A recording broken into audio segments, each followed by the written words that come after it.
Dana's story. My name is Dana Woodruff Patterson, and I am 45 years old. I recently returned to my hometown of Royal Oak, Michigan.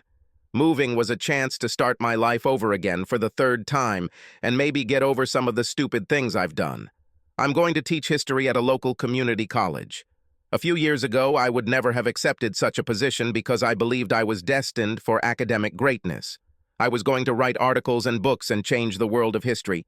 But no, I did not come to this illusion alone. I was lured onto this alluring path despite my resistance by people whom I considered highly intelligent and noble. I wanted to be like them so much that I turned away from everything good in my life. And too late, I realized that they were just using me. No matter how smart I thought I was, to them, I was just a stupid fool. I think they still laugh at me in California. After 6 years, I am forced to return home to try to pick up the pieces and move on. That's why I'm here. I'm quite short, barely reaching 5 feet. I have short, straight brown hair and brown eyes. I'm rather curvy. Not fat, but with curves. Probably my best feature is my legs. If I may say so myself, they are beautiful. They are curvy, toned, and a little muscular. I'm a blast in a short skirt. This is what attracted my ex-husband to me in the first place, and unfortunately, this is also what attracted my professors and distracted me from a happy marriage. Speaking of my ex, he's been on my mind a lot lately. Leaving him, of course, was the biggest and stupidest mistake of my life, although I had no choice. No, I'm sure you've heard this story a million times. A happy married couple, she goes back to work, or in my case, back to school. While she is there, she discovers more excitement with a new class of people. She discovers what was missing in her previously happy marriage and is seduced by the dark side. She ends up in bed with the boss, or, in my case, the head of the college history department. He then promises to help her realize her potential and realize her destiny as a doctor, lawyer, or Indian chief. In my case, I was going to be a brilliant historian, and he was going to lead me to academic success on a level that I would never have achieved with my boring old husband. And of course, he also took me straight to his bed. At first, it was just the excitement of having forbidden sex with a man I thought was a genius. He then told me that I needed to expand my horizons both sexually and intellectually. Then, of course, my husband found out and kicked me out for my infidelity. I still remember the day he and his private investigator herded us into the professor's office and handed me my divorce papers. The professor said something really stupid, and Dan grabbed him by the throat.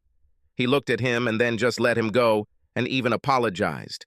At that moment, I realized that he really was smarter. I couldn't even meet his eyes after seeing how I broke his heart. He refused to have anything to do with me. He didn't talk to me anymore. He didn't even show up in court. He just gave me everything and disappeared. None of our old, or should I say his old, friends passed on my messages to him and wanted nothing to do with me. The college fired my professor and settled with Dan out of court. The professor and I moved on. I had no other choice. There's nothing left for me here. Once we settled in California, I noticed that the professor began to refer me to some of his colleagues. All in the name of promotion, he told me. After several years of living like this, it became the norm. After a while, I began to feel more like his bitch than a historian. Then I noticed that many other historians were getting better teaching assignments or research grants.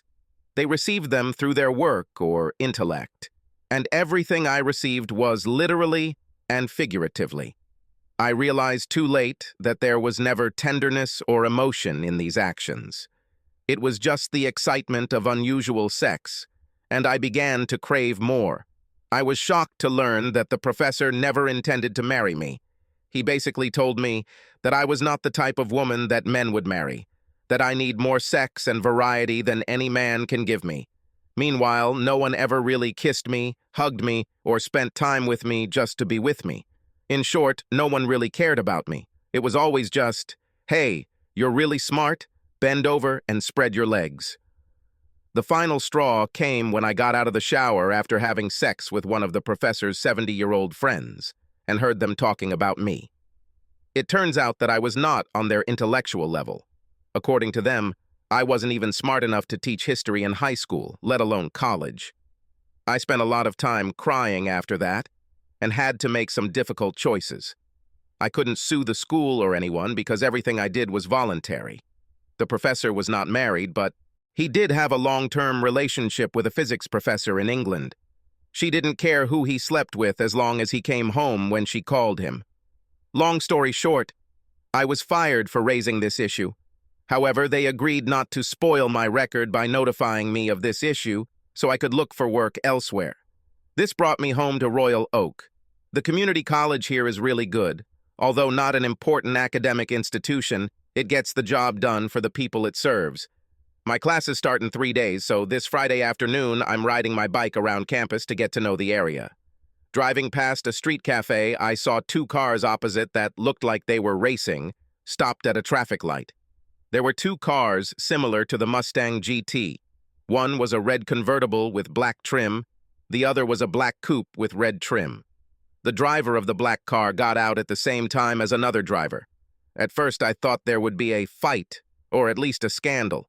They meet between cars while the cars behind them wait for the traffic light to change. The driver of the red car turned out to be a bright young woman. The other driver kissed her when they met. What a kiss. They both put their whole souls into it, as if they would never see each other again. I smiled, remembering how it felt and how long it had been since anyone had felt that way about me. The driver of the red car, the girl, was beautiful now that I could see her face. She was about 5'1", tall, slim but curvy. She had long red hair and large innocent eyes. From a distance I couldn't see their color, but her face was glowing. She had that radiance that only women truly in love have. This radiance transcends mere ideas of physical beauty and attractiveness. She took the other driver's baseball cap off and extended her hand. He gave her his jacket. She put on the jacket and hat backwards and entered the cafe, throwing the keys to the valet. Amid a cacophony of horns from other drivers, as the light changed, the other driver turned around and returned to his car. As he sped off, I noticed that he was at least twice her age, albeit in incredible shape. I stood there with my mouth open and watched as his car disappeared. Now I am sure that he is at least twice her age, because he is the same age as me. I no longer have to wonder about the whereabouts of my ex-husband and significant other. I have found him. What the hell is going on between him and this girl? Dan and Alex. My name is Dan Patterson. About 6 years ago, I found out that my wife Dana was cheating on me. We had a wonderful life, and I thought we had a strong marriage. I was devastated. I just wanted to die, but life goes on. After some time, I returned to work. I received several $100,000 in compensation for her old school, but still worked to help me get over Dana. For a couple of years, I just worked. I didn't date or socialize at all because I really thought there was something wrong with me. After all, the woman I loved apparently found other men better than me. My love for her was not enough. After a while, I began to realize that the manufacturing industry here in Michigan was in trouble. I decided to go back to school and get my degree. In fact, I think deep down I thought that if I had been smarter, Dana wouldn't have left me. I chose business management and I was scared. 1,000 things were running through my head. What if you're not smart enough? You're too old to go back to school. All the children will laugh at you. You won't fit in. This won't work. I signed up anyway. My first couple of semesters went by quickly. I got straight A's. I studied at 4.0. I started to think that maybe I wasn't so stupid after all. I still haven't dated. I especially couldn't date anyone at school. I was closer in age to the teachers than to the students. Starting anything with an instructor was more hassle than it was worth. And the thought of starting something vaguely romantic with one of these young girls made me feel like a pervert. Then I met Alex at a triathlon class, and without my knowledge, attention, or consent, my life began again. We ended up in a study group together. We worked with 5 or 6 other students in our class. After some time, we began to notice that, except for the 2 of us, no one really studied. So, at her suggestion, we became a group of 2 people. Spending time with people either brings you closer together or highlights your differences. In our case, we became friends very quickly. It got to the point where I enjoyed my time with her and couldn't wait to see her again. At first, it was sometimes very awkward for us. Some guy came up to our table and started trying to talk to her in front of me, as if I wasn't there. But in reality, it wasn't. After all, I was just an old man. Sometimes she used me as a shield to drive away the bravest ones. This was the beginning of our first quarrel. I told her that I really didn't think it was fair for her to use me to get away from the bad parts of her social life. She should have just said yes to the good guys and no to the bad guys and left me out of it. I think my language was too harsh. Looking back, if I had really examined my feelings, I would have realized that I was just jealous. Anyway, she just took her books and left the library. After that, I only saw Alex in class. We didn't sit together and talk. I often caught her looking at me out of the corner of my eye, but I never looked back. She easily joined another study group. I had offers because I had excellent grades, but I preferred to study alone. After 2 full weeks, the stalemate still persisted, and it might have continued even now if fate had not intervened. One evening, while walking back to the car, I saw one of the guys from her new study group trying to force Alex into his car. She wasn't having it, and she fought for every inch of it. Before I knew what I was doing, I had jumped between them and grabbed him by the collar. He let go of Alex in surprise and turned to face me. "Be cool, man," he told me. "It's just a misunderstanding." I let him go and saw Alex taking the books with tears in her eyes. "Damn it," I heard the guy mutter. Hearing the guy's words, Alex began to cry and something in my brain broke. I turned around, grabbed the guy, and stabbed him. I extended my hand, helped Alex up, and hugged her. I walked her to the car and stayed there until she drove away. I almost didn't go back to class, and although I really didn't want to, I went anyway. But instead of arriving early, I made sure I was one of the last to enter the room. I sat in the back, not in the front, as was my usual habit. Looking at the board, I saw Alex looking back and dove behind the girl in front of me. The teacher gave us a task that we had to complete in groups. So I was working with 3 people in front and on either side of me. It was a pretty easy job. Unit circle converting angular dimensions to radians and periodicity. I didn't understand what this had to do with business, but class is class. We were almost finished when the instructor gave us a break. We used the right formula, but our answers weren't quite right. We just needed some tweaking to finish it. During the break, my classmates left the room to smoke or something else. I stayed in my seat and started reading a book on my iPhone. I was halfway through the first page when I heard movement from the front of the room. I knew the sound of Alex's footsteps, and let's face it, either way, I could always feel her from across the room. So I stood up and left the room without looking her in the eye. I came back from break at the last minute, and Alex was sitting in my seat. The 2 girls I worked with probably didn't care, but another guy in our group told me that she was working alone and wanted to join our group. He said he noticed that we were friends, so he didn't think I would mind. I think everyone there knew what was going on. The guys just did something for Alex. I said, "No problem." Then she grabbed my books from under the table and moved to another row. While working on the problems, I found our mistakes and changed my answers. I turned in my work with me as members of my group.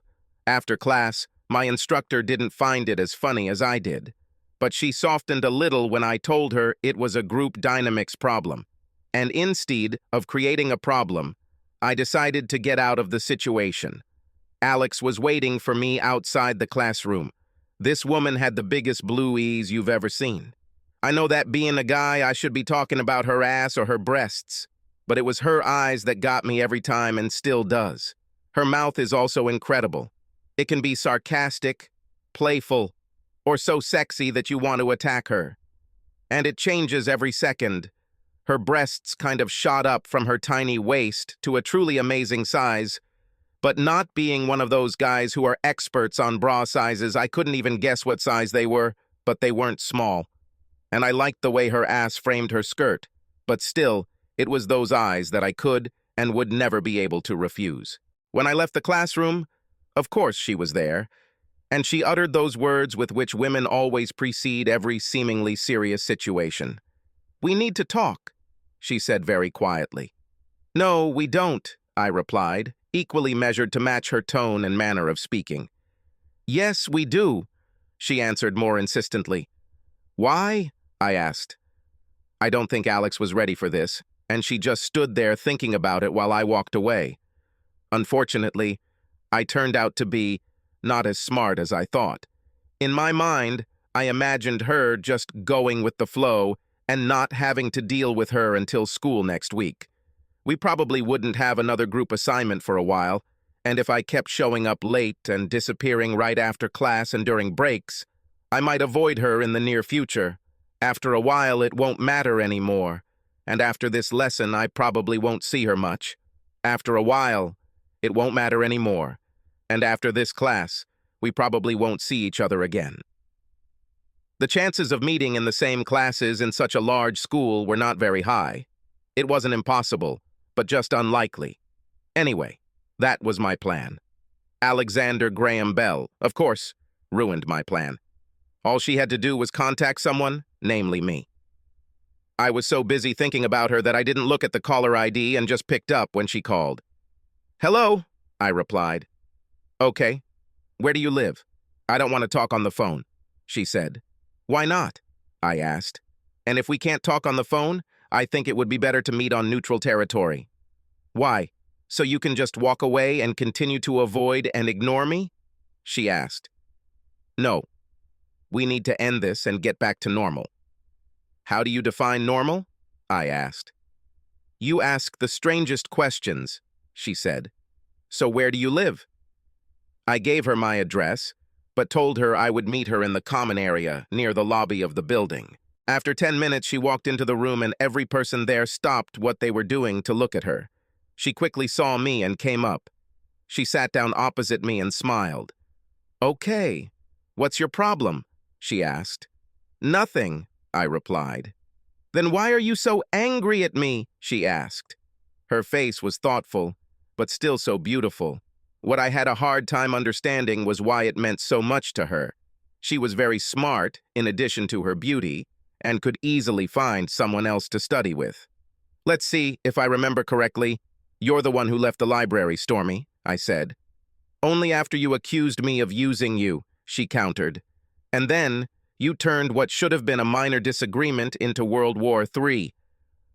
I'm sure you didn't notice, but I was trying to get your attention the next day in class." She looked at me as she spoke, and I had to look away. "I wanted to talk to you then," she said. "But you didn't even look at me. So I got angry too. I thought if I joined another study group, you would have to come and talk to me or tell me off. But you didn't. It was like you just didn't care. Then that idiot grabbed me. I'm sorry I said that." "What?" I asked. "The A word." She smiled as she said it. "Fitz," I said. "Anyway, do you know how many people saw him trying to get me into his car and just walked by?" she asked. "Of course, except for you. So then I realized that you still cared, and I was looking forward to today's classes. I could hardly wait 3 days. I was hoping you would call me, but you didn't. I was going to call you 100 times, but you know." She shrugged, and what her breasts were doing to her blouse was sexy. I really think she doesn't know what she does to men with those little moves. "Anyway, I came to class early," she continued. "I came an hour before so we could talk." Her eyes focused on me with laser precision, making me shudder. "And you didn't show up. Every time the door opened, I literally jumped in place," she said. "Then Miss Vanya finally came in. And since you always come early, I thought you'd miss class. And I thought that was a good thing." I interrupted her. "Why would it be okay if I wasn't in class?" No, idiot. I wish you could come to class, but if you weren't, you'd need to copy someone's notes and have someone explain the new material, right?" I nodded, but I didn't catch her meaning. "Who do you think would offer to help?" she asked. "It would be an easy way for us to talk." She smiled now and moved closer to me. Then I looked back to when she gave the group assignment, and there you were. But you were looking everywhere but at me, and I realized that you were still angry. I'm not angry, I said. No, you're just extraordinarily stupid, she smiled. So I decided I wasn't going to put up with this crap anymore. When we went out for a break, I was just going to come over and talk to you. But you just left. I wasn't going to put up with it, so I just joined your group and waited for you. She moved so close to me that I could smell her perfume, and I started to get nervous, but she just kept talking. And you just left the group and started working with someone else. Those two nerdy girls were really mad at me after you left. So that's where we are now, she said. Where are we? I asked. At that stage where we discuss our problems and overcome them, she said. What do you hope to achieve here? I asked. You're not listening to me, she said irritably. I want us to get back to normal. And here we are again, I said. Define normal. We're both taking 16-week classes, right? She nodded. We're about halfway through the course, right? Again, she nodded. There are a lot of people in our class, right? She nodded again. Do you get along with everyone in class? I asked. Of course not, she said. Isn't it a fact that in just 8 short weeks or less, we will finish this course and probably never see most of these people again? I asked. Probably, she said. But what is your point? We worked together for a while. We ran into differences. We stopped working together, I said, looking at her. We're going our separate ways. We both get good grades. The course ends, life goes on, credits end, I said. It would be a very sad film, she said quietly. But then again, I'm always wrong about these things. She seemed really sad. Do you know how I felt after you told me? She asked. I felt really bad. Mainly because it was somewhat true, but not entirely. But the next day I felt something different. She moved even closer to me again. Anger? I asked. No, not at all, she replied. I felt lonely. What? I was surprised. I have 4 subjects now, she said. I hate math. I always have. We sat so close that our hands touched. Ask me what my favorite subject is, she said. This is your comparative literature course, I replied. How do you know? She was surprised. You told me that in the first week, I told her. And you remember? She grinned. But that has changed since then.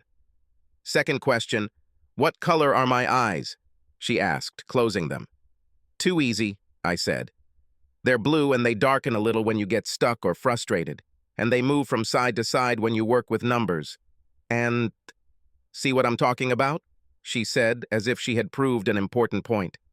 Dan, you're my only friend here. There are many people here who would like to be your friend, I said. No, most of them just want to get me into bed, she said. How old do you think you are? She asked. Too easy, you're 23, I said. Do you know why it takes me so long to start studying? She asked. I got married about a year after high school. I came from a small town and planned to work for a while before going to college. I met a guy and we started dating. Once we got engaged, my life got better because all the guys who were courting me took the hint and backed off, she said. I sat listening to her and wondered why she was telling me all this. But I couldn't leave because I just loved being around here. I'm not stupid. I know what I look like. But I'm really not that kind of girl, she said. I always try to succeed with my intelligence and achievements, but almost no one gives me a chance. I wanted to wait until our wedding to have sex, but Steve was so persistent. Her voice became a little harsher, and I could tell she was about to tell me something she wasn't proud of. There was a traditional fall ball in our town. 2 nights before the ball, I let him take my virginity. By the night of the ball, the whole town knew about it. Do you know what his excuse was? I felt how bad she felt. I shook my head.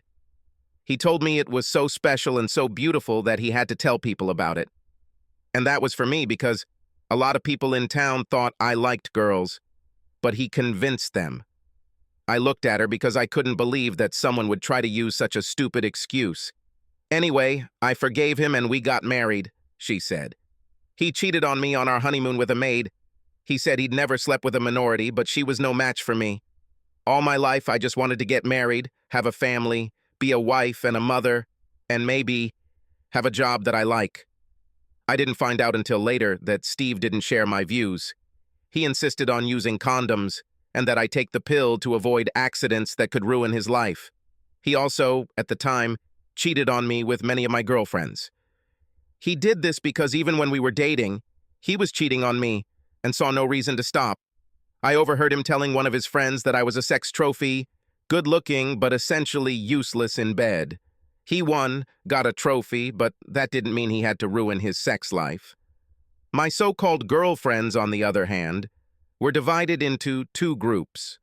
Group A was jealous of my looks and thought it was funny to secretly date my husband behind my back.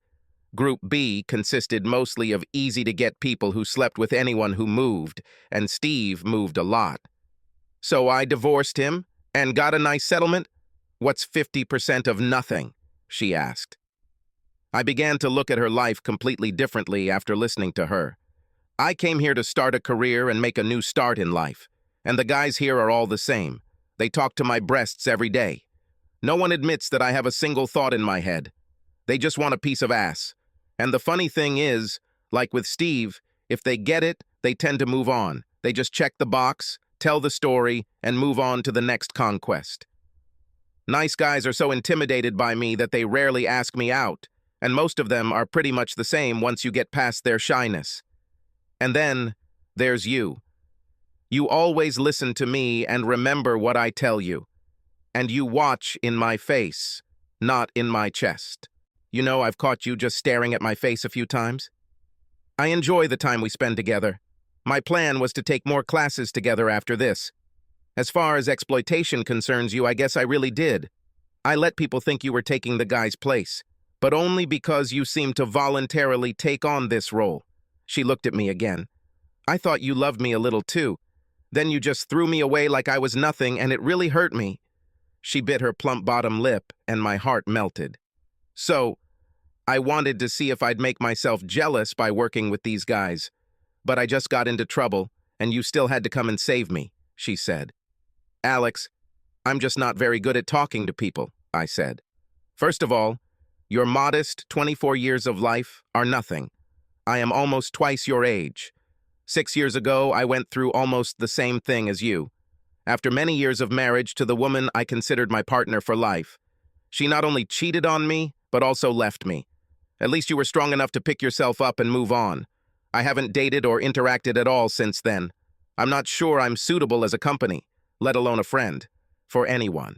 So that's how Alex and I made up, and we aced our trigonometry course. And we started taking classes together. It was easy because we were both studying business and had many common requirements. Over the next few months, we always studied together, even when we didn't have to. She began to suggest that we should sometimes visit places to observe how successful and not so successful businesses do business. We also had to look at different types of operations to understand what type of business we each fit into. We went to restaurants, we went to museums, and we went shopping together. Finally, she suggested that I go to a dance club that she had been told about during one of the few classes we didn't attend together. Alex, I said curiously, would you like to invite someone else there? Why do I have to do that? She answered sharply. Her eyes narrowed, and by then, I knew I had to be careful how I worded my next response. Well, going to a dance club isn't like exploring, I said. What does it look like? She asked. Her eyes flashed, warning me to be careful.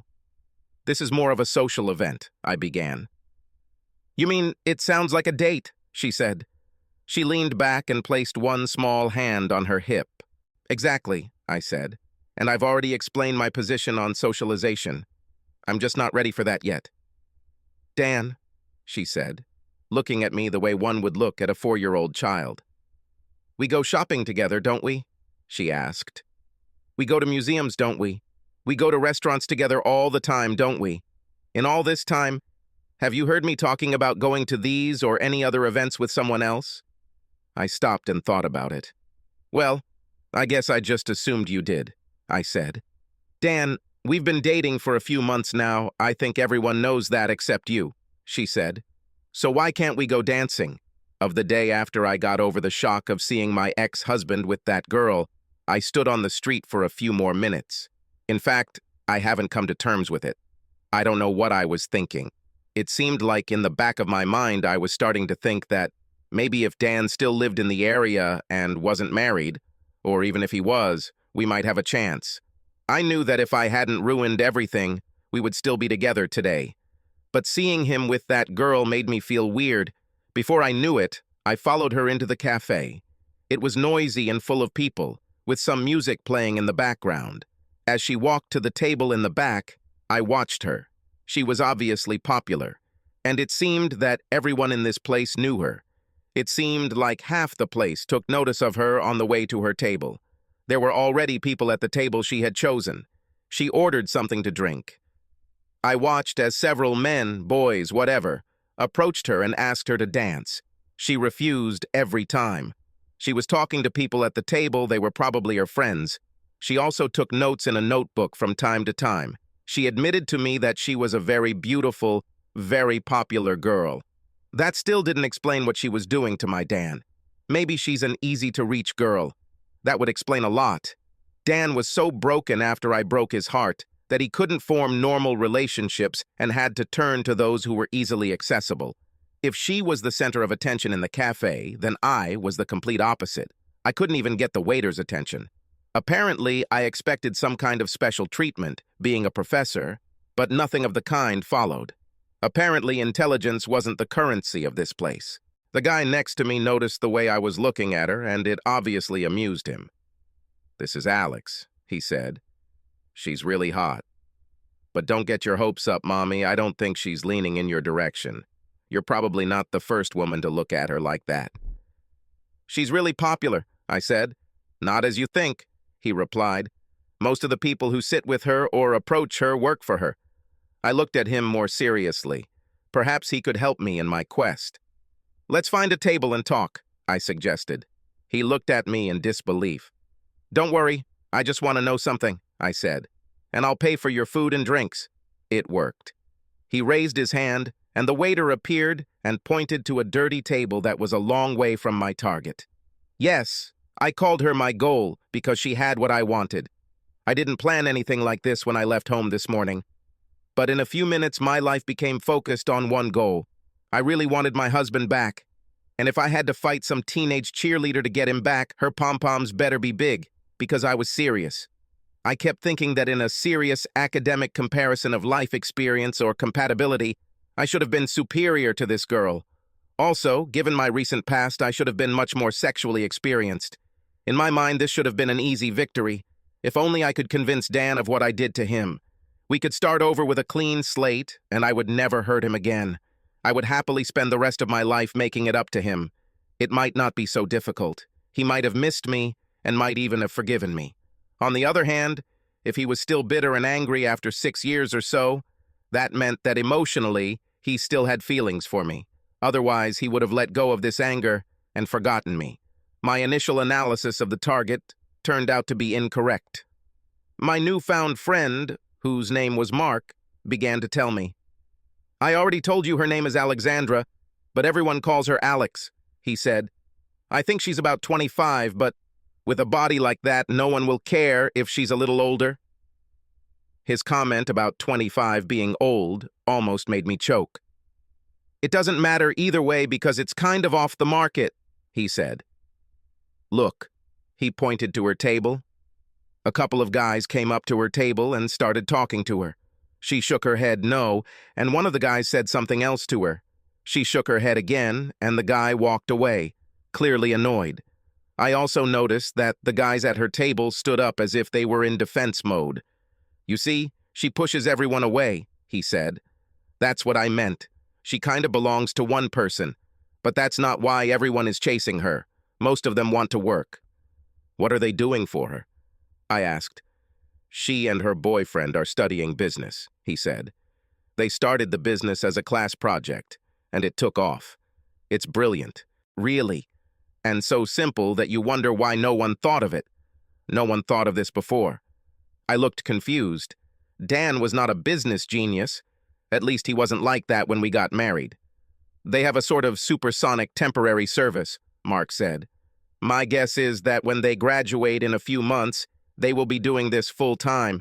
They are already very profitable. You should see their cars. They have his and hers Mustangs, just cute." He shook his head. What I wouldn't give to be that guy, he said.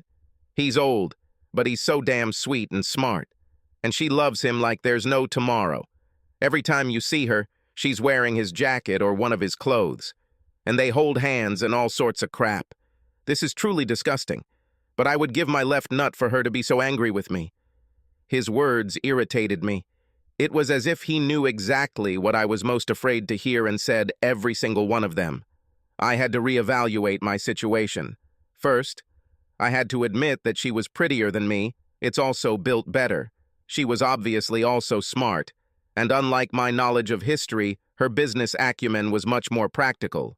Her skills worked in the real world, while my intellect was limited to purely academic tasks. However, the worst blow was that for many years I did not pay attention to Dan. I wrote him off as inferior to me in intelligence, although in his own way he was probably as smart as me. And this girl managed to look beyond the outer shell, find and help him reach his potential. As I watched, my Dan came up behind her and leaned over her head so that their heads were facing each other. He kissed her very tenderly in this strange position, and she just took it in. Her hands came up and gently stroked his face. He sat down next to her, and she cuddled up to him with his arms around her, and her face just lit up. I couldn't watch this little bitch touch him. I think it showed on my face because Mark, who I had been ignoring since Dan arrived, said he was talking again. "I told you it was kind of disgusting," he said. "But they're really cute if you like the whole fairy tale thing. The strangest thing is that they are very boring. I mean no wild parties, they just do something together. Sort of like a boring old married couple. She has their whole life planned out and he just goes along with it." He shrugged his shoulders in a "let's figure it out" gesture. "I was dating one of their employees, and she told me something really funny," he said. He leaned towards me as if he was telling me some secret information. "Their plan is to finish their studies, get their degrees, and then continue their business to raise enough money to get a bigger place to live. They'll get married, and then she'll just want to retire and have kids." As he said the last part, his voice rose as if it was the strangest or most ridiculous thing he had ever heard. "You can imagine what a waste of education," he said. "But I think they know what they want.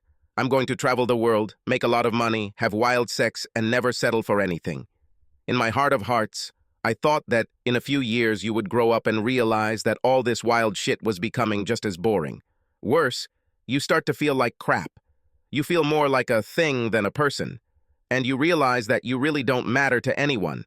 Instead of having someone who truly loves you and would do anything for you, you're just an object they can use to get away with. Having sex and making love are not the same thing. I probably had sex thousands of times, but I don't remember the last time someone kissed me the way he kissed her. I came here thinking that she was somehow easily accessible, but now I realize that this is who I am. And to make matters worse, my ex-husband is in love again, perhaps with a stronger love than the one we shared.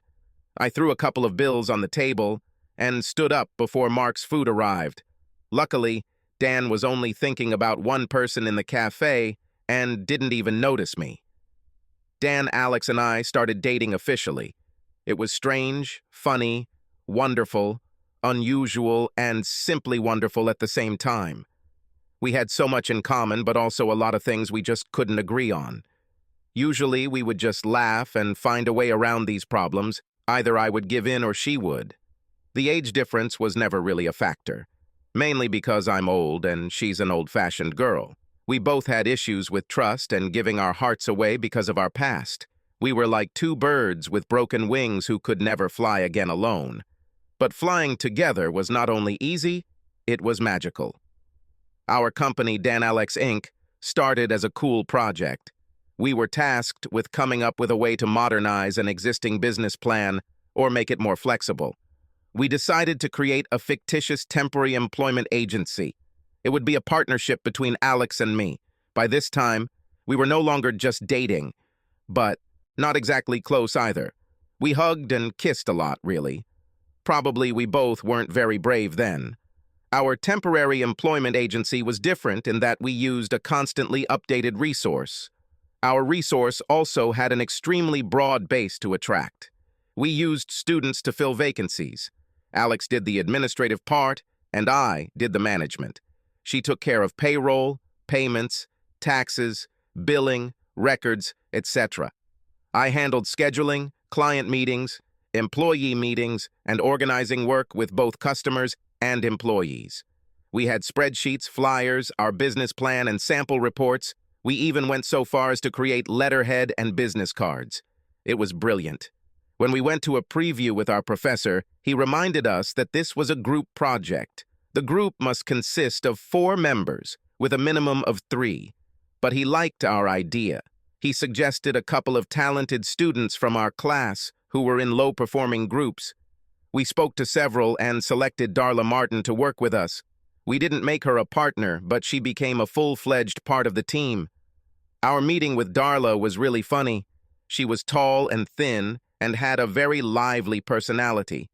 Her first words to us were, "So the professor told you that you really need a group, huh?" She smiled and said that she would like to work with us anyway. "But you're so hard to talk to. You're like us against the world. Are you like married or something?" "Or something like that," Alex said. "But we'll keep you posted."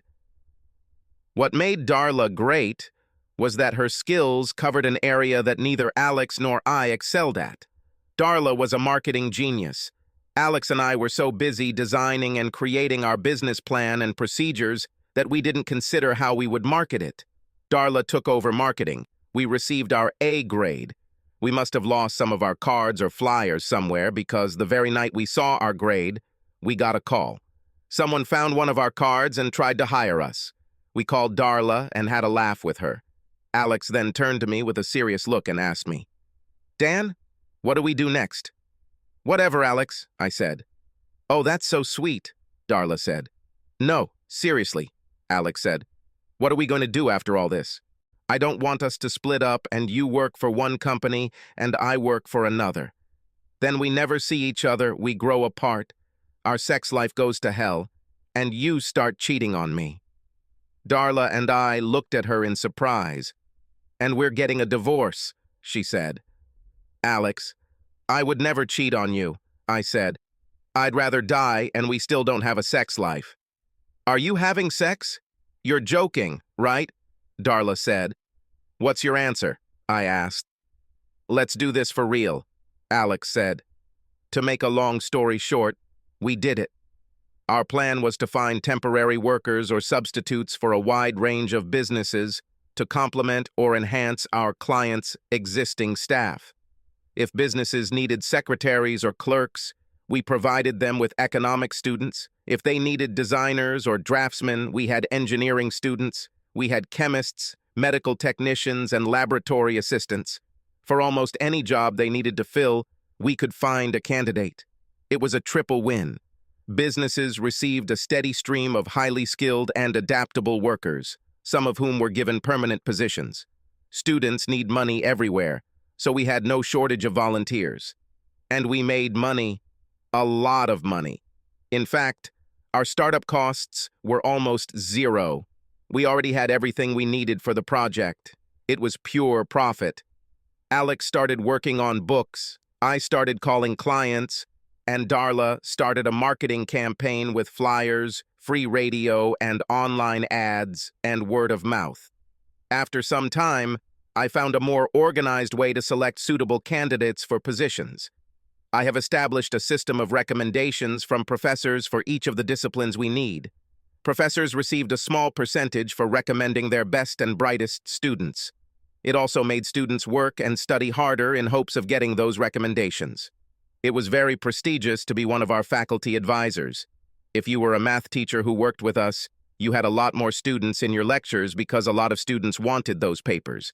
I think the best thing that happened was that Alex and I spent even more time together. At that time, we did not have a building. We ran the business from my apartment. After a day at school and a long evening spent checking books or planning presentations for local businesses, we would sometimes be together for days on end. Alex then started bringing clothes with her so she could just change there instead of me taking her home before we went out. Or if it was one of our all-night cram sessions before classes. One night, while I was practicing a PowerPoint presentation for the next day, I noticed Alex was falling asleep. "Come on, sleepyhead, I'll take you home," I said. "I'll just spend the night here," she said. I could have been blown away. The next morning, when Darla came in, looking cheerful as usual, she asked me, "Where's Alex?" "She's still sleeping," I said. "Shouldn't you pick her up?" she asked. "What, are you quarreling?" "I don't need to pick her up, she's here," I said. Darla raised her eyebrows several levels, but said nothing. "That's how rumors start," I said. "She slept on the bed, I slept on the sofa." "Come on," Darla said. "You're pretty naive, aren't you? Shouldn't you be older and more experienced? Think about it. The woman you're obviously attracted to spends the night at your house." She tilted her head as if I should understand what she was talking about. "She asked you to stay too, didn't she?" she asked. "Maybe," I said. "What was she thinking?" Darla asked. "Maybe she was just too lazy to go home and just wanted to rest," I said. "You know, Dee, we're both not that broken. Maybe she wanted to test me to see if I could be trusted. How does she know that I'm not some clumsy killer waiting to be alone with her and try to take her while she's sleeping?" The door to the bedroom opened and a sleepy Alex appeared. "Clothes," she said. I pointed to the sofa. "Kisses," she said. I kissed her. "If you're going to take me, do it while I'm awake." Then she turned on the shower and closed the bathroom door. "Did you notice that?" Darla asked. "Yes," I said. "This t-shirt has never looked so good on me." "No, not that. She kissed you with morning breath, and you didn't hang yourself." "You disgusting," she said. "I still can't believe you didn't, you know." "She didn't go home." "Wow, that's important." "Everyone in her dorm will probably notice." "Will they notice what?" Alex asked, drying her hair with a towel and handing me a comb. "That you didn't go home last night," Darla said. "I'm home, or I would be if someone asked me to," Alex said. "Asked you for what?" I said. "God, you're slow-witted," Darla said. So Alex moved in with me. We still hadn't had sex in days, but I was over the moon. After the first night, when she got into bed, she told me that I could sleep in the bed with her as long as I could keep my hands to myself. I slept on the sofa. I didn't want to risk losing her. The next night, when I kissed her goodnight, she pulled me onto the bed and simply said, "Please stay." When I woke up the next morning, we were lying in an embrace with my arms around her. She turned her head, kissed me, and said, "Okay, so you obviously want our first time to be special?" I jumped back and said, "What?" Darla's usual morning knock on the door saved me. "Hey guys, have you looked at our corporate bulletin board lately? We're doing really well with money. 25% of it is mine, right? Because I'm buying a car," she said. "No more rides from you two." Then she looked at us curiously. "Did I miss something?" she asked. "Dan wants to try a special kind of sex," Alex said. "What? When? Details?" Darla said. I must have blushed. "Well, I woke up and thought something hard was pushing into my butt," Alex began. "But it was only Dan, or one part of him anyway." "Alex," I said. "Dan," she answered me. That's how Alex and I became more serious. Of the day. For about 3 weeks, I got used to my new life. I taught, graded papers, met with students, graded papers again, attended faculty meetings and staff training, and graded papers again. I made a few friends, although most of them were too new to be considered real friends. I was looking around and trying to contact some of our old friends from my married life. The few I could find still wanted nothing to do with me. Apparently, time does not heal all wounds, contrary to the old saying. I went to a club that was 50 miles away to make sure I wouldn't run into anyone from school or my new life there. At first, very few men approached me, but as the evening went on, a few catches appeared. Finally, I let one big guy take me to a more comfortable place. It turned out to be the back seat of his car. What a romance. He whispered tenderness in my ear instead of foreplay. His words were so poetic that they brought me to tears. He said, "Come on, baby, give me yourself." He used even more of his charm to convince me of a second date in the future. He said, "Listen, bitch, it's late and I have to work tomorrow, so see you." Then I realized that he was my destiny. No, He really helped me more than I realized at the time. My interactions with him were essentially a miniature representation of all my relationships after I destroyed my marriage. So I continued to live, but mostly I just suffered. When I taught my classes or walked the halls, I never saw Dan or his girlfriend. But I kept hearing about them. I was walking past a math class, and the professor was asking, "What is symmetry? Describe something symmetrical." Some pimply nerd would raise his hand and laugh and say Alexandra Stanton, and I saw those damn Danilex t-shirts everywhere. Even some teachers wore them. I hated Danilex with a passion. One of my new friends, Melva Bryant, decided that living like a hermit was not for me. So she decided that she and I and a couple of other female teachers needed a bachelorette party. We decided to meet, strangely, at the same bar club I went to last week. Oh joy. But at least I was leaving the house. We decided that I would go with her and meet after class the next day. She called me an hour before the meeting and said that she would be a few minutes late because she had to turn in her list, and as a new teacher, I might find it interesting. I really don't think she knew. When I entered the faculty office, I heard her voice from her cube. I thought she had students, so I sat outside to wait. She saw me and beckoned me to come in, and I heard her say, "This is the new history teacher I told you about." When I entered the booth, time slowed down dramatically. I remember seeing tanned and toned women's legs that were at least a mile long. That damn reddish hair with highlights fell in waves down to the middle of her tiny back. She must have had at least a yard of cleavage, a low-cut sweater, and crystal-clear eyes. When she looked at me, I didn't recognize her. This shouldn't have happened because we never met. But Dan recognized me immediately and staggered back, his growl of disgust hidden quickly enough for no one to notice. Before any words were spoken, the little bitch jumped up and stood between me and my Dan, as if she needed or could protect him from me. That's when I decided that this bitch had to die. Melva quickly tried to defuse the situation, although she did not understand what was happening. "Dan Patterson, I'd like you to meet Dana Woodruff. Pattern, oh damn," Melva said. "Exactly," Dan said. "Melva, can we do this tomorrow? Call Alex in the morning and you can reschedule." He was leaving too quickly to even speak. He never looked me in the eyes. He just backed away as if I were a rabid dog he had stumbled upon while jogging. Alex looked at me as they left, obviously sizing me up and, in her little mind, discovering what I was missing. "I'm really sorry. I didn't know," Melva said. "I still don't really know," she said. "Let me guess, sister, cousin, sister-in-law?" "Ex-wife," I snapped. "Damn it, I didn't expect this to happen," Melva exclaimed. "I just thought it was some kind of disgusting incest, judging by all the tension in the air. It's still so thick you can feel it and they're gone," she said. "It's funny, though, you don't seem like his type." "Why, because I'm not a 20-year-old cheerleader with huge breasts and no brains," I snapped. "Never underestimate her, she's damn smart," Melva said. "And if she thinks you're trying to come between them, it could get ugly. Did you see how she came between you guys?" I simply nodded. I was still too shocked to comment. "This is a story I need to hear," she said. "What about the bar?" I asked. "Neither this place nor its waste is going anywhere," Melva said. "Besides, if you look like you need to unload, it will make you feel better. But tell me something. You knew he was here, didn't you?" I nodded, and so did she. She smiled widely. "I figured it out because you weren't that scared when he saw you, but he looked like he was looking into hell," she smirked.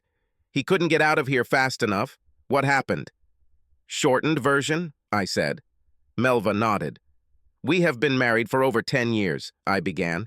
He worked really hard to support us. See how he treats that little bitch?" She nodded again with a smile on her face. Yes, I could see that she liked the way he treated this girl, and perhaps she even wanted something like that for herself. "Well, he treated me that way too," I said, which left her stunned.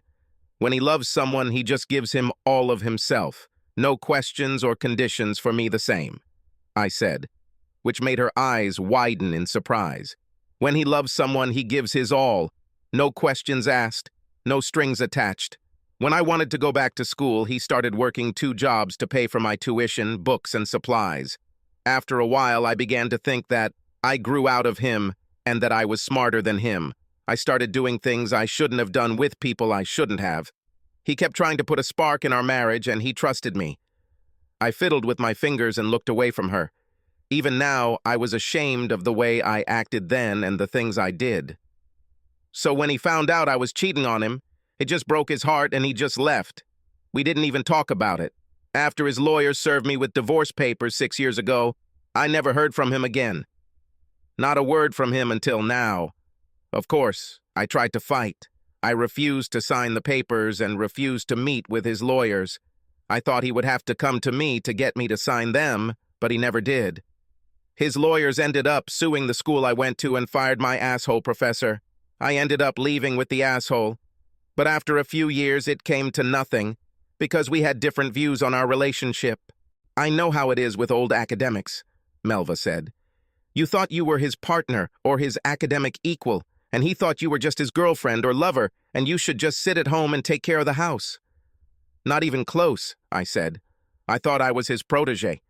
I knew I wasn't on his level, but I thought he would help me develop my intellect like he told me. He thought I was his personal bitch, and after he got tired of me, he passed me on to all his friends who treated me like a stupid fool. So, after 6 wasted years, I'm teaching at a community college, and who shows up? Dan Patterson, who doesn't even look at me, I said. Darling, you're quite old for him, she said. He's 3 months older than me, I told her. Well, the years affect us all differently, she said. You want him back, don't you? With every breath, I replied. Find someone else, she said. He did. Besides, she finished, he almost got sick looking at you, so I wouldn't get my hopes up. But if you insist, she said, you've got a couple of cards up your sleeve, none of which may work, but it might at least give you the opportunity to meet in person. Which? I asked. First of all, she said, if he is your ex-husband, you can legally hire a lawyer and go to court to change your agreement. He is on the verge of getting an RFR with Dan Alex. What is RFR? I asked. Really fantastically rich, she said. Since he started the business after your divorce, most judges won't give you a dime, but at least you'll have to communicate to try to settle the lawsuit. Who knows? I nodded my head. Melva was quite smart. Slippery, but smart. Secondly, she said, you should probably sit down. Why? I asked. You never signed the papers and he left. Technically, when he left you, she said. You didn't sign the papers, so maybe you're still legally married, and Dan living with Alexandra could be considered committing adultery. My eyes widened when she said that. In short, you cheated, and he cheated, it's a draw, and you're still married. Most judges will want counseling to try to resolve your issues before they grant you a divorce. He may even have to stop seeing her during the counseling period. I smiled from ear to ear. In my head, I was thinking through Melva's plan, one step ahead. I needed to arrange an accident for little Alex. There were several reasons why this had to happen. I knew that Dan would never voluntarily give up this girl.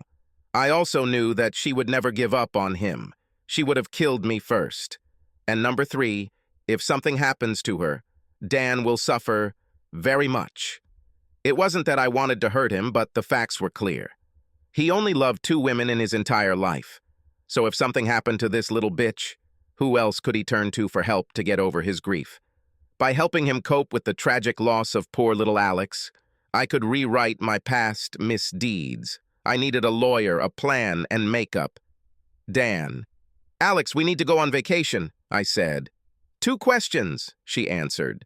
First, she raised one of her small fingers. Where are we going and for how long? She asked. Anywhere, I said. Let's go to Paris. Women always want to see Paris. I don't want to, she said. It's just another city. Second, she said, holding up another finger. Why, and more importantly, why now? She asked. It's because of that evil bitch, isn't it? I should have punched her in the face then. It was really funny to me because Alex was so out of character. She didn't usually use profanity, but here she said bitch and ass in the same sentence. Plus, Dana wasn't a huge woman, but Alex was tiny. The only thing that was really big about her were her breasts and those eyes. so the idea that she could actually punch anyone other than a kid in elementary school in the face was laughable. Based on pure size and character ratings, I think most junior high school girls could punch Alex in the face.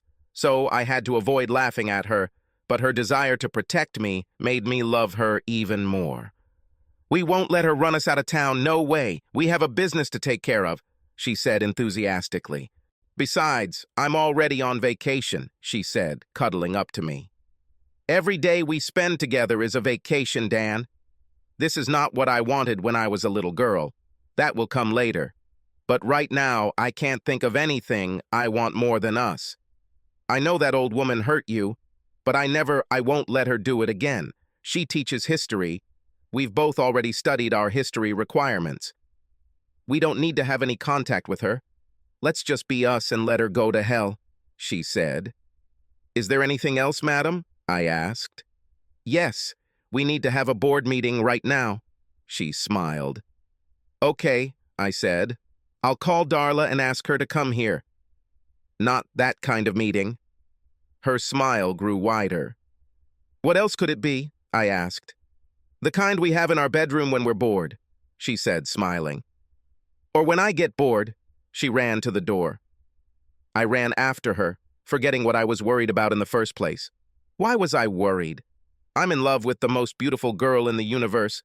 Why should I care if my wizened bitch ex-wife teaches at our school? Because life always wants to spoil your mess, that's why.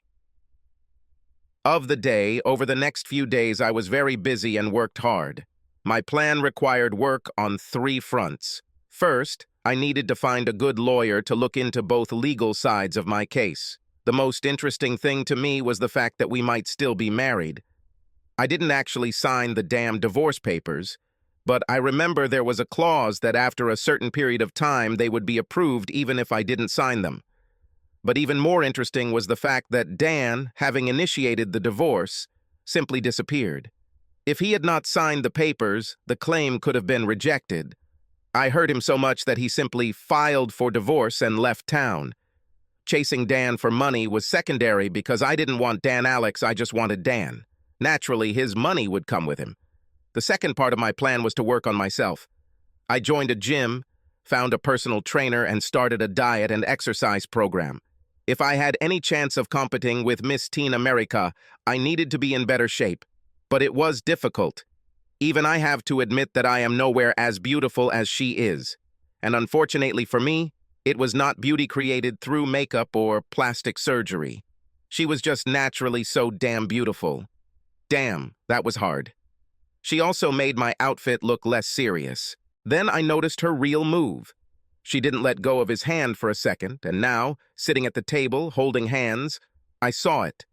The largest sapphire ring I've ever seen. The sapphire itself was large enough to overwhelm an elephant. Around it were 2 rows of beautiful white diamonds. That bitch will never marry Dan. After my lawyer made his case, I knew we would never see a trial. He was good, but he was out of his league. Dan's legal team crushed him. By the end of the meeting, he was running after them with the damn coffee. However, he managed to score one critical goal. I wanted a personal meeting with Dan for me to sign the papers. This was the real reason for this whole thing. My lawyer explained how much I regretted the way our marriage ended and that I was entirely at fault. I had undergone counseling about my shameless actions and wanted to help provide him with some closure. His lawyers looked at him and said that sounded quite reasonable. If that was my only demand, then we could sign the papers and end this here and now. Dan nodded his head quietly, and the lawyers began to leave the room to give us privacy. 10 minutes, Dan said. You make your speech and we finish it. I'll stay, Alex said, standing up. She had that angular lioness look, and her eyes bored into me. That's great, I lied. I was hoping you would stay. Both Alex and Dan seemed surprised that I wanted her to stay. Again, I was hoping to be alone with Dan, but I was planning in case she was present. First of all, Dan, I want to tell you from the bottom of my heart, I am so sorry for the way I treated you and the way our marriage ended. It was entirely my fault. You did nothing to cause this. And you deserved better. Alex, at your age you may not realize it, but it's difficult for a woman to balance a career and home life. I wanted academic success more than anything and sacrificed everything important to achieve it. Unfortunately, I took a chance and failed on both fronts. The people who pushed me were just using me, and by the time I realized what I had lost, it was too late. I still remember the pain in your eyes when you found out, Dan. It bothered me, but not enough to make me stop. If I could take it all back, I think I would turn to you first, because I know you would try to help me in any way possible. That's why I'm really glad you found someone to help you get over me, and I hope you have an even better life together than we had. I was really shocked when you both walked into Melva's office that day. I had no idea you were studying here, Dan. I also didn't know you were dating anyone, or even that you were still in town. All of our old friends want nothing to do with me, so there was no friendly voice to alert me to your whereabouts. I hope that my sincere apology will help ease the tension between us, and I know it will take some time, but I hope that someday we can be friends. Alex, if I did anything that day that hurt you, I apologize for that too. But it's not easy, seeing the only man you've ever loved happy with someone else, and both of you. They seem incredibly happy. This is all I have, so please forgive me. I could say I was partially successful. The little bitch's face softened a little, and she stopped looking, as if she wanted to swallow nails. However, Dan remained as angry as he had been since the beginning. I could tell he still didn't believe a word of it. They stood up and nodded at me, heading towards the door. She looked back at me and smiled some kind of sad smile. I'd like to know what she thinks. But Dan didn't even look at me. I couldn't understand why. If he still hated me that much, then he still had feelings for me. If he had feelings for me, why was he with that Girl Scout? Dan Alex, as usual, was ready to see only the good in people.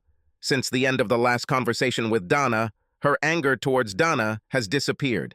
She tried to calm me down, telling me that she loved me no matter what, and if I loved her just as much, then Dana couldn't hurt us.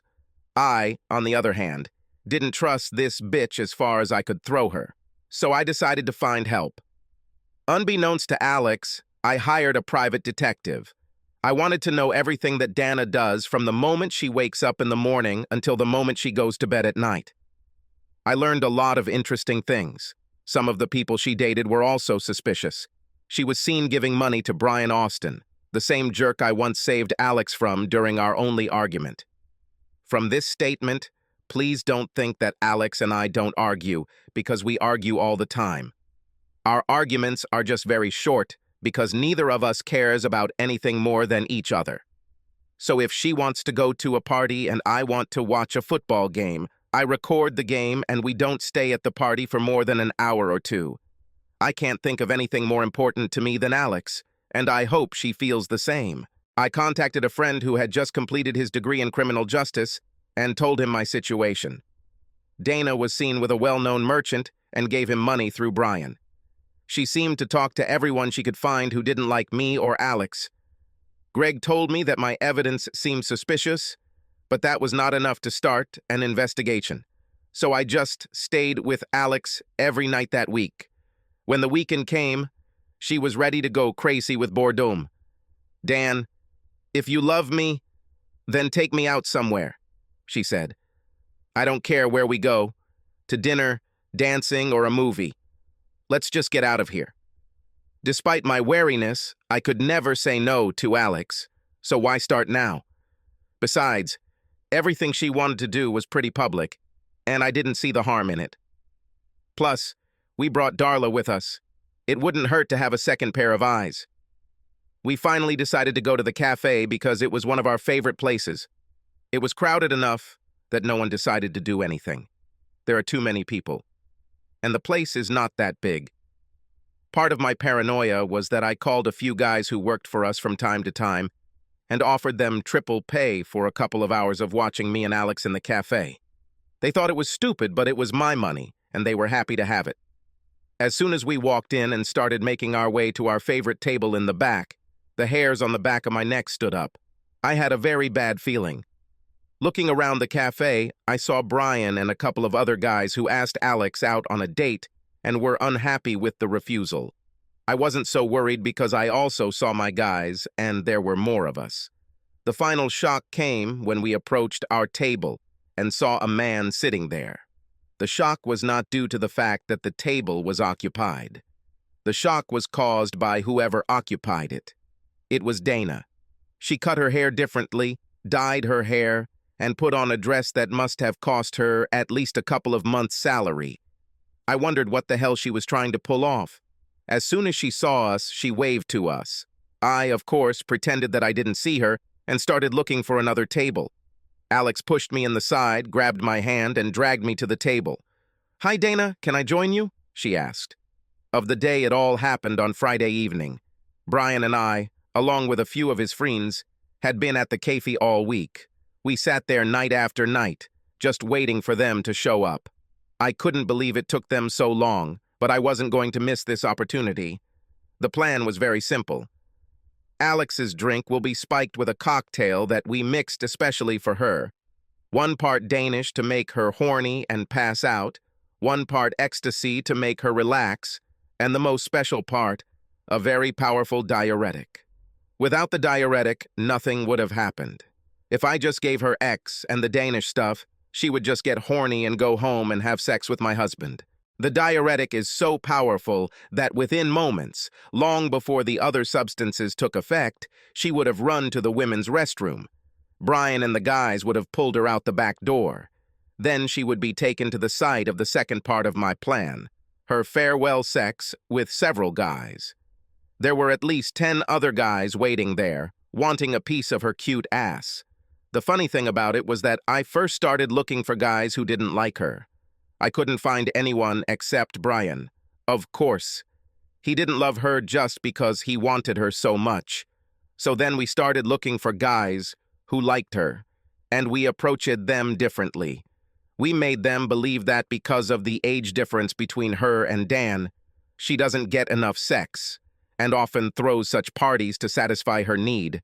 Then the guys started pouring in like a cornucopia, and we had to limit ourselves to Brian, his 2 friends, and 10 at my house. I liked the number 13 because it reminded me of the last evening in the Bible. This was supposed to be that little bitch's last dinner with my man. She just didn't know about it yet. After that, she would have 2 options. One is to just break up with Dan. Another, I would force someone to show him a DVD of her having sex. Then he would break up with her. He would be crushed as well, and if this bitch cared about him at all, she wouldn't want it. "How are you, Alex?" I asked, smiling. "Wonderful," she answered happily, nestling into Dan's arm. She smiled and looked around the cafe. There was another girl with them. I didn't ask her name, and she didn't provide it.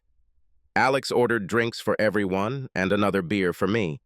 I noticed that Dan didn't drink. He only had Pepsi, and the bottle was unopened. They stood up to dance while the waiter brought their drinks. He nodded at me, and I knew he did what he was paid to do. I smiled at myself as I sat and watched their last dance. In fact, it was not a dance in the literal sense of the word. When we were married, Dan hated dancing. I often danced with others while he just sat at the table and watched. He didn't do this to her. He got up and danced. I was impressed by him. Obviously, he has changed during our separation, and for the better. She simply wrapped him around herself and rubbed against him. It was just disgusting. It was almost like watching her lap dance with my husband. She rubbed her breasts against him, then turned around and pressed her ass against his groin.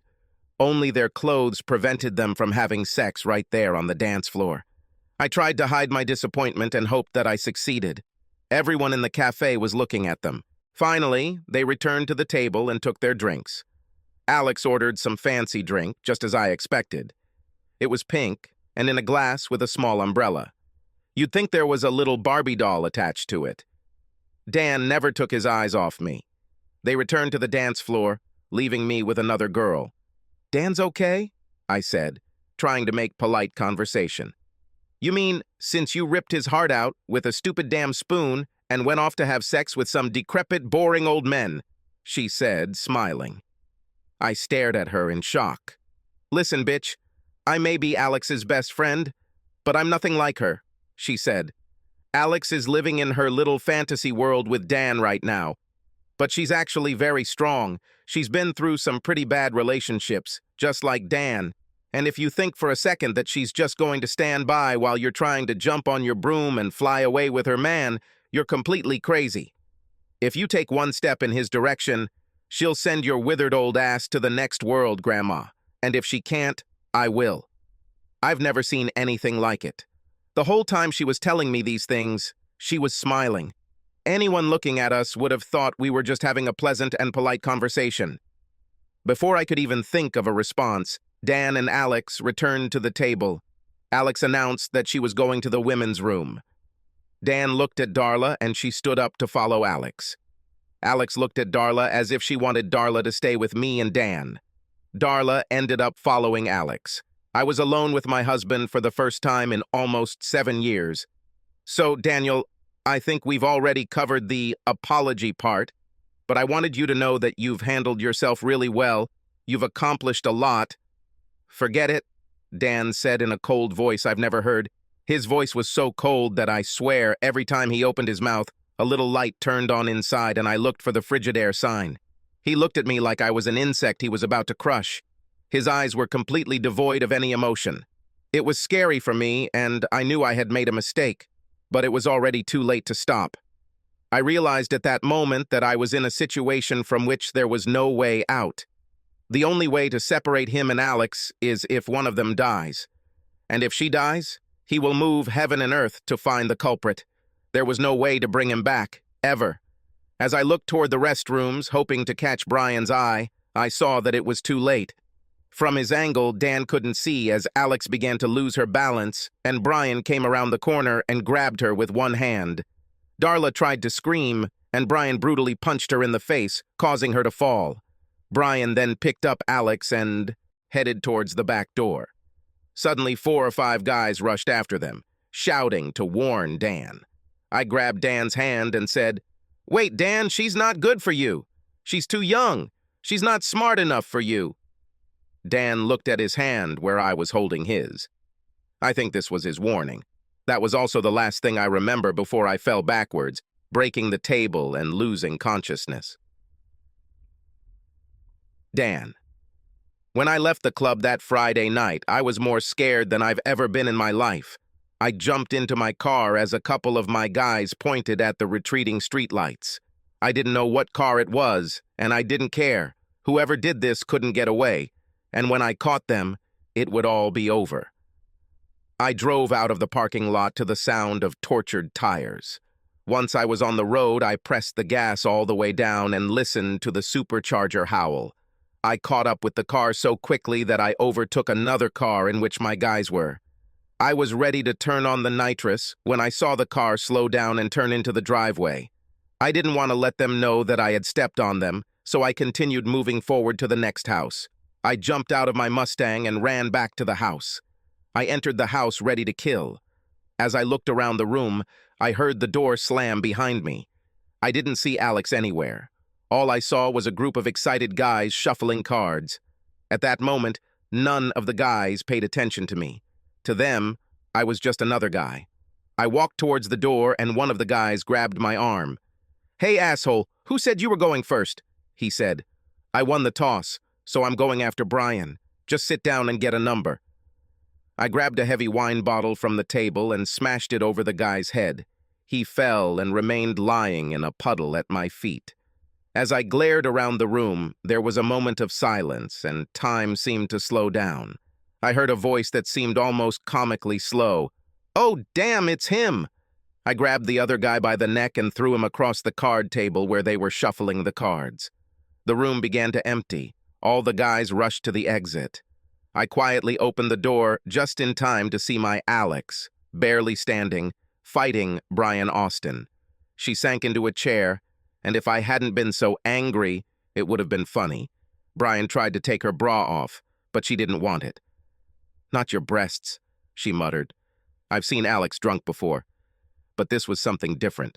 Whatever was in her, she fought with everything she had. "I'm Dan tonight." Brian grinned. He was so focused on his conquest that he didn't notice me sneaking up behind him. "You're not Dan," Alex laughed. "Here's Dan, my Dan." Brian turned around, but it was too late. My punch hit the side of his head, turning him around. Then I hit him in the side. He was gasping for breath, holding his chest when I hit him in the groin. Then I felt my arms being grabbed from behind and I was pulled away from Brian. Enough. You'll kill him. That was the plan, I told the officer. The cop just looked at his partner and said, "We didn't hear that." I walked over to Alex and took off my shirt to cover her. 2 doctors came and sat her down. They looked into her eyes and took the readings. "She's on something," one of them said. "We better take her to the hospital." The officer who grabbed me said, "We'll take him to the station for interrogation." Greg burst into the room and began talking to the officers, who nodded. "We'll be outside," the officer said. "Dan, drink this," Greg said, handing me a small bottle of clear liquid. "What is this?" I asked. "Do you want to go to jail?" he asked. I drank the bottle. It tasted like a cleaning product. Greg opened the door and the officers entered again. They handcuffed me and began to lead me to the patrol car. "Wait," Greg said. He called the doctors. "Take a blood sample from him," he said. One of the technicians ran back to the machine and returned with a needle. "Roll up your sleeve, sir," he said. Greg smiled as the patrol car pulled out of the driveway. My arm burned from the injection, but I had other problems. I needed to find out what was going on with Alex first. Some of these substances can have long-term effects on the mental state of victims. I also wondered why I ended up in prison. Everything cleared up over the next few hours. Alex was kept in the hospital overnight for observation. She really wanted to see me, but they wouldn't let her out until the tests were done again in the morning. I wasn't charged with anything specific at this point, but there was a possibility of 3 or 4 assault cases against me, plus speeding and reckless driving. Basically, it seemed like I just went crazy in a cafe and beat up my ex-wife for no apparent reason.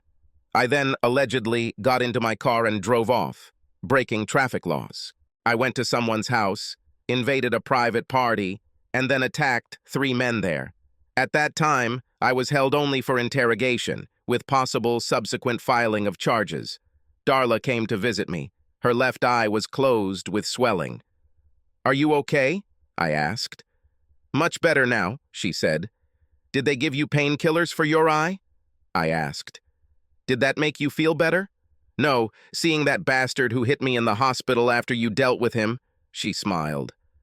"Alex is panicking," she said quietly. "She doesn't understand why you're not with her." "I'm being held for questioning," I said. "Oh, I better tell her now," she said. "Why does she think I wasn't there?" I asked. "She thinks you think of her as damaged goods," Darla laughed. "What?" I said, turning to Darla's retreating back.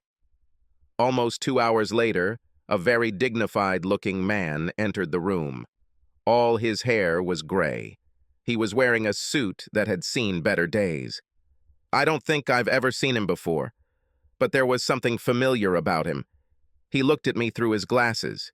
In his hands was an official-looking folder. "You don't look like that type," he said. "What type?" I asked. He grabbed my hand firmly but gently and pulled up my sleeve, examining my hand. "Definitely not the same type," he said. "I'm the lead detective in charge of your case. You seem like a reasonable person, so why don't you tell me the story? I already know what the evidence suggests, but I'd like to hear your side of the story." "I really need to see Alex," I said. He looked at the folder and, without looking at me, said, "Ah, the alleged victim." "What do you mean, alleged?" I asked, narrowing my eyes slightly. "Calm down, mate. I'm just trying to get to the bottom of things," he said. "If I go by the evidence, I can look at it differently," he added. "First of all, you and your girlfriend, who, by the way, is a little young for you, but that's neither here nor there. You're both at the club. She leaves you sitting there with your ex-wife. She's doing this because she's jealous of her ex, so she leaves and goes with another guy to make you jealous." He looked at me through the top of his glasses and continued talking. I think he was trying to see how I would react to his assumptions. "You hit your ex in a fit of steroidal rage and race after her. You break several traffic laws and break into a private residence uninvited. Then you attack several citizens to stop her consenting date. Finally, in a fit of jealousy, You beat up her partner till blood." "That's the biggest bullshit I've ever heard," I said. "So tell me the best one," he said. I sat down again and tried to calm down. "First of all, Alex was on something. There was nothing consensual there," I said. "How do you know?" he asked. "Because she's not like that," I said. "She's very beautiful," he said. "Maybe she has a secret passion." I stood up again, ready to fight. "Sit back," he growled. "Fuck you," I shouted back just as loudly. "Alex is the air I breathe," I told him. "There's no way she would do something like that. I trust her absolutely." "So, you're lucky you got away without realizing you were on something too, to try and save her instead of calling the police like you should have done," he said. "I needed to get to her," I said. "And you are very lucky," he said. "But what if you were unlucky? If she were so under the influence substances and all these guys were having sex with her and you would break in the middle of it? What then?" he said. "I would kill them all," I said. "And what would happen next?" he asked. "I would probably go to jail," I said. "And what would happen to you and your girlfriend?" he asked. "What's this?" I asked. "Could you stay with someone after he's been used by 10 other guys? Even if it was against their will, it would be hard to overcome.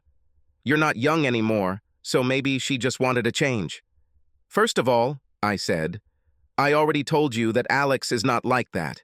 If you knew her, you would understand that she is the kindest, most special person on this damn planet.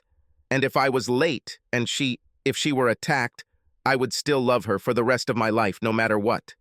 If you knew us, you would understand this," I said. "Oh, I already knew that," he said.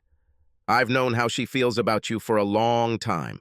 I just needed to hear you say the same thing about her, and I think she needed to hear it too." He opened the door, and there stood Alex and Darla, both looking barely able to stand. Alex slowly walked towards me and took my hand. She slowly wrapped her arm around me. "I was so scared," she said. "Oh, come on. You knew I'd come for you," I said, hugging her. "Oh, not that," she said. "I was afraid you wouldn't like my Uncle John. I never doubted for a second that you would go through hell on a tanker for me, just as I would for you. I kept telling these guys that when you get here, they're going to be in trouble." She shook her head and grabbed my hand. "Let's go home," she said. "I'm being interrogated," I said. "You can go," said Detective Uncle John. "When you talked to Greg last week, we started following your ex, but we didn't talk about it.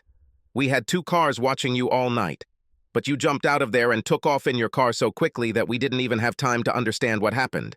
Your ex didn't admit anything, but we found substances at her house. The 2 guys she hired besides Brian both admitted to us that she planned the whole thing with Brian. She wanted you back. He wanted my niece, of course. She snapped while she was in her cell and we had to restrain her. We'll probably both have to testify, but other than a speeding ticket, I don't see any reason to charge her." Alex and I went home and lived happily ever after. We got married 3 weeks later. We didn't even wait until graduation. We continued to grow our company for about a year and probably would have continued to do so if not for a slight change in our plans. Alex somehow got pregnant. Imagine that. In any case, we sold Danalex for ridiculous money. Alex wanted to be a housewife, and she insisted that we be home together. Dana never recovered from the incident. A few months after the incident, I was called to a nearby psychiatric hospital to visit her. Her doctor said that meeting with me could help her with her problem. I expected to see her either very repentant and humble or angry and harmful. I was surprised to find neither. At first, the doctor wanted me to come in alone, so Alex just stood outside the door. "Hi, Dana," I said carefully. "Why do you call me Dana?" she asked. "Do I look like the bitch who hurt you?" she asked. She stood up and I could hardly contain my laughter. She looked funny. She rolled up the legs of her pants, so they looked like very short shorts. She also tied her shirt so that it looked like some kind of weird crop top that ended just below her breasts. She even stuffed her shirt to make her breasts appear larger. She jumped up to me with her arms outstretched and hugged me desperately. 2 orderlies entered the room and separated us. "Tell them who I am," she said. Her eyes looked crazy, and she continued to look around the room. "Who should I tell them you are, Dana?" I asked. I felt some kind of empathic connection with her. "I'm Alex," she said. "You're Alex." I just walked out the door without saying a word to her to see her doctor. "See the problem?" the doctor asked her. "We need to give her some reason to try and accept our treatment program. She seems obsessed with you, to the point where she would do anything to be a part of your life. Will you agree to be part of her treatment?" At that moment, Alex spoke quietly. "I think I know how to help her," she said. Alex walked into the room and said, "Hi, Dana." She pulled me into the room and kissed me passionately. She then turned around and looked at Dana, who was terrified. "You once had a man who loved you very much." She kissed me again. "You pushed him away." She kissed me again. "I caught him." She kissed me.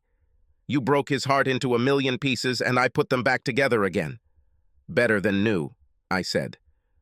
"Live well, Dana," she said as we left, laughing. I think we knew it was cruel, but after everything I had been through, we just didn't care. We never saw or heard from Dana again.